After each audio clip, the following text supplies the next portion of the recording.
আবার কোর্টেও চলে যায়। সাথে সাথে আমি একমত। কেউ কেউ বলেন ममता जी तो दुर्गा पूजा करने नहीं देती, ও তো সরস্বতী পূজা भी नहीं करने देती। তারা ঘরে ঘরে সরস্বতী পুজো হয়, ঘরে ঘরে লক্ষ্মী পুজো হয়, সবাই জানে। গণপতির পুজো এখানে হয়, সব পুজো হয়, এমন কোনো উৎসব নেই যা হয় না। আমাদের দুর্গা পূজা, যখন আমি দুর্গা পুজোর ব্যাপারে মিটিং করি, কেউ কেউ কোর্টেও চলে যায়। কেউ কেউ বলে কেন ওদের সাহায্য করা হবে। আরে ভাই, এটা একটা উৎসব। তারা পুজোটা করেন, বিনিময়ে কত মানুষ, শ্রমিক শ্রমজীবী মানুষ সেখানে কাজকর্ম করে। আজকে 6 মাস ধরে পাড়ার ছেলে মেয়েরা ঘর বাড়ির কাজ, তারা নিজেরা 3 মাস ধরে 4 মাস ধরে এই পুজোটার কি করে সাফল্যমণ্ডিত করবে। একটা পুজো যেই শেষ হয়ে যায় তখনই তাদের থিম শুরু হয়ে যায়, এবং তারপরে তারা এটা মন প্রাণ দিয়ে করে। আমাদের এই বাংলাতেই বড় ক্লাব, যেগুলো মাঝারি ক্লাব এবং ছোট ক্লাব নিয়ে 45,000 পুজো হয় ক্লাবের। রাজ্য পুলিশ এলাকায় 42,000-এর বেশি, কলকাতা পুলিশ এলাকায় প্রায় 3,000টি। এছাড়াও মহিলা এর মধ্যে মহিলা পরিচালিত পুজো অনেক আছে, বাড়ির পুজো তো আছে, ফ্ল্যাটের পুজো আছে, তাছাড়াও অনেক ছোট ছোট ক্লাব আছে, তাদের পুজোও আছে।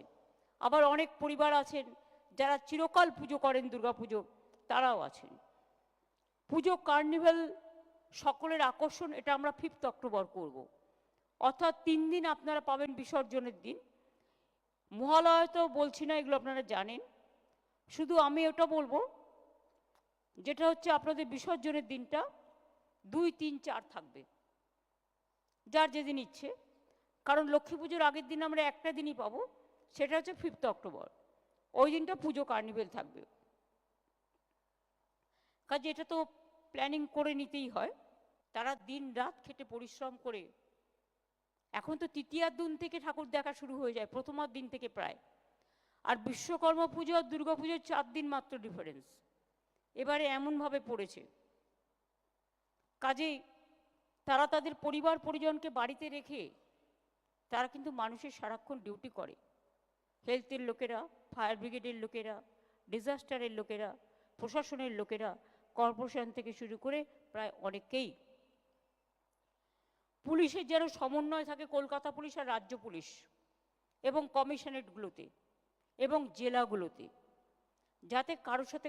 জেলাগুলোতেও এখন খুব ভালো পুজো হয়, জেলার প্রত্যেকটা পুজো আমি দেখতে পাই, কারণ আমি এই সময় টিভি ঘুরি ঘুরি দেখি।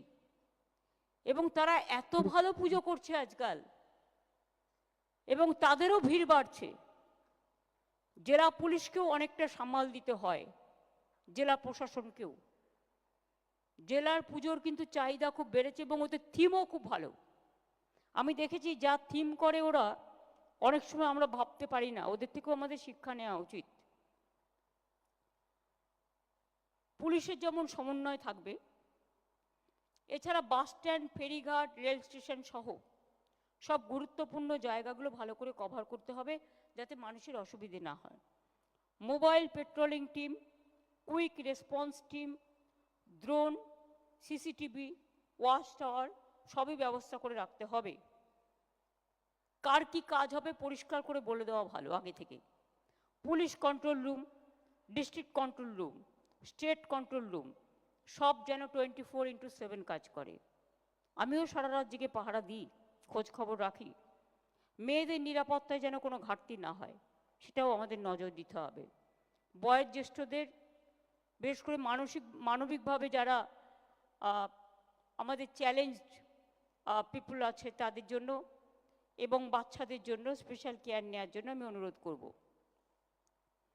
আগের বারের মতোই ক্লাবরা যেরকম বেশি সংখ্যক ভলেন্টিয়ার রেখেছিলেন, এবারেও যেন তার কোনো ব্যতিক্রম না হয়। ভলেন্টিয়ার্সের সংখ্যাটা আপনারা রাখবেন। এক্ষেত্রে মেয়েরা এবং পাড়ার ছোট ছোট ছেলেমেয়েরা খুব ভালো ভূমিকা পালন করে। আমি দেখেছি বড়রা বিরক্ত হয়ে যায়, ছোটরা হয় না, কিন্তু ওদের এনার্জি দুর্দান্ত। ওই দুরন্ত এনার্জিটাকে কাজে লাগাতে হবে।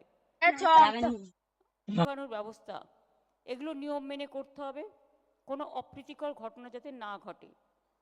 প্যান্ডেলের বাইরেও ভেতরেও যেন পাবলিক অ্যানাউন্সমেন্ট সিস্টেম থাকে। যদি কখনো ভিড় হয়ে যায়, কোথাও অ্যানাউন্সমেন্ট করতে হয়, সেটা কিন্তু পুলিশের কাছেও থাকবে, সেটা পুজো কমিটিগুলোর কাছেও থাকবে। পুজোর দিনগুলো তো আপনাদের মণ্ডপে কোটি কোটি মানুষ আসেন, অনেক মানে আন্তর্জাতিক লেভেল থেকে অনেকে আসে, আপনারা জানেন না, পরিচয় হয়তো বুঝতে পারেন না। তাছাড়া